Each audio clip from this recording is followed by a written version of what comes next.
In this video, we're going to talk about hanging indents, adding rules, and adding something that is called paragraph shading. So let's get started. If you notice right here in this body of text, we have a quote. And of course, this is just a placeholder text, so don't try to read it because it will definitely confuse you. But we have this first paragraph, it looks like it's a quote. So we have the quote here, the open quote, and we have the closed quote. Now, typically, when we have layouts like this, designers like to do what they call hang the quote. So that in this scenario, I'm going to zoom in so you can see it. All right, so that in this scenario, what will happen is this quote will be outside of the actual margin, if you will, and then the U and the M would kind of align. Well, here's how you do that. So we just put our cursor, and actually you just put your cursor anywhere in that paragraph. You're going to go up to type, drop down to where it says story. And at this point, you're going to say, all right, I want an optical margin alignment. So I click here, all right, as you can see, it's starting to push it outside. And you want to start off with the actual size of the font. In this case, it's 12 point, so I'll drop it down to 12 point. And as you can see, it moves it out. The larger the point size is, the further out it's going to go. 24 is a little bit too much. So let's say, for example, bring 18, and that looks close. That looks kind of right. So basically, this is how you hang indents. And again, it's an optical thing, which is why it's called optical margin alignment, and it gives the designer an opportunity to take those quotes and hang them outside of the margin. In this video, what we're going to do is we are going to add what they call paragraph rules. So if you notice in this body of text, we have this, of course, the generic text, that's the placeholder text, and we have the story title go here at the very top. Well, what we want to create is we want to create a rule that goes underneath the story title to go here and above it. All right, so that it's kind of like it encapsulates the title and it separates it from the body of text. So let's see how we can do that. All right, what we're going to do is we're going to just place our cursor right there. We do not have to select the entire paragraph. We just put the cursor anywhere where we want to insert our paragraph rules. Now, next up is we go to type. We're going to drop down to paragraph. All right, and then at this point, again, we're going to go over to where the little grid is in the upper right-hand corner. We click on that. And we're going to drop down to something that says paragraph rules. And we're going to get this dialog box right here. So first we're going to start off, we're going to say, okay, rule above. We click on this little frame right here. Now you notice that the rule actually sets at the bottom of the baseline. All right, and then we're going to say rule below. All right, we click on that.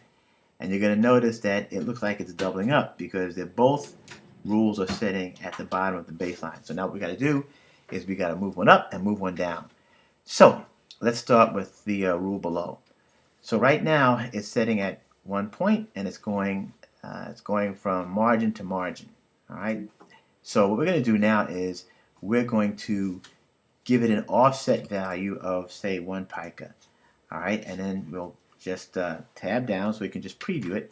And as you can see, it dropped down 1 pica. Now we're going to go where it says rule above, and we're going to give it an offset of about maybe it's going to be a little bit more. So we'll say 3.5. So that's 3 pica 6 points, or you can say 3.5, and it'll automatically convert. All right. So you can see it brought it up above the rule, right? It brought up above the title. So now what we have is we can say okay. All right, get this out the way so you can see it. And you can see now you have this kind of like this encapsulated title that is separated from the rest of the body of text. And if we want to move the text further down, we can go up to type, drop down to paragraph, and we can give it, right now the space after value is at 1. Let's give it 2 to see it drop down a little bit further. And there you have it. You have a little bit more space between the body of text and the title above it. And then when we preview it, you know, it looks like it's got like a little header situation going on. So that's how you put in your paragraph, or you add your paragraph rules above and below the paragraph. And just one more little note, you can set it from column to column, or let's go back up to type. Let's drop down to paragraph, okay? Bring it over to the paragraph rules, and you have the option to say, this is the column width, but guess what? We can say, make it the text width. So we're gonna come over here, and then that was the rule above. We'll go for the rule below, and we'll say, make it the text width. We'll say, okay. And as you can see now, it's going the width of the text. So you have those two options, and then you can manually put in amounts from the left and the right, but that's how you put in your paragraph rules. Now, in this particular exercise, if you will, we're going to talk about something that's called adding paragraph shading. And this is actually pretty cool. So let's say, for example, in times past, if we wanted to make this like a, these text encapsulated within a, like a color bar, what we would do is we would, first of all, we would start by, assigning a color to the frame. So I'm going to come over here. I'm going to give the frame magenta fill. All right. And then I could say, all right, I'm going to go up to Object and drop down to where it says Text Frame Options. And then I'm going to say, all right, I want you to center it from top to bottom. And then I'll say, all right, well, let's change the baseline shift to the X height so it centers on the lowercase letters. And then I'll say, okay, let's center from left to right. Now we had to go through all this drama just to get this text centered inside of a color frame. All right, and of course we can, come in on the frame, of course, and it'll change the height and the width, and it will always remain in there, and that's good. But here's something else that you can do where you can achieve pretty much the same effect. So if you're looking at your instructor right here, all right, what we're going to do now is we're going to do something that's called add paragraph shading. So this is our paragraph, all right. So we just put the cursor anywhere. We don't select it. We don't have, we don't even have to select it. Just click it there. Then we're going to go up to Type, drop down to Paragraph. All right. Here's the little dialog box. We open the upper right-hand corner, right there, little grid. We're going to click on that and drop down so it says Paragraph Shading.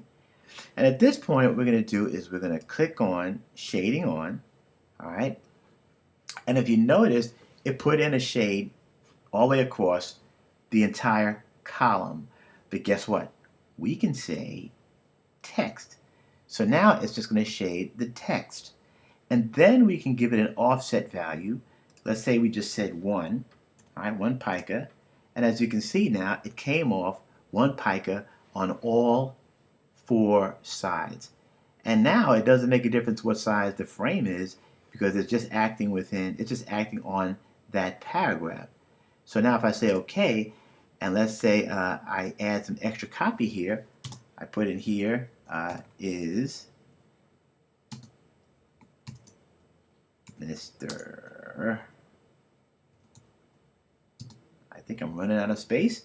So what I'm going to do now is I'm going to make that a little smaller. It's 48 point. I'm going to bring it down to 40 point. All right, and then I'll say, now I can put it in, is Mr. Duran. And as you can see, once again, I just typed it in there, gave it a value, and the size of the frame doesn't make a difference. Now, what I would advise that you do is that if you decide to use this as a standalone item, it would be to your advantage to collapse that frame around the text just to make it make it easier to move around. And the way you do that is, as you have your cursor anywhere in the text frame, you hit Option, Command, and the letter C on the Mac, or it would be Control and Alt on the PC. And now you can actually move this thing with the selection tool. You can move it anywhere you want to move it.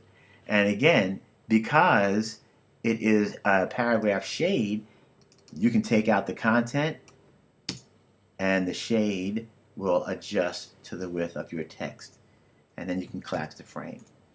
All right, so that's basically how you can create, how you can add your paragraph shading. Pretty cool.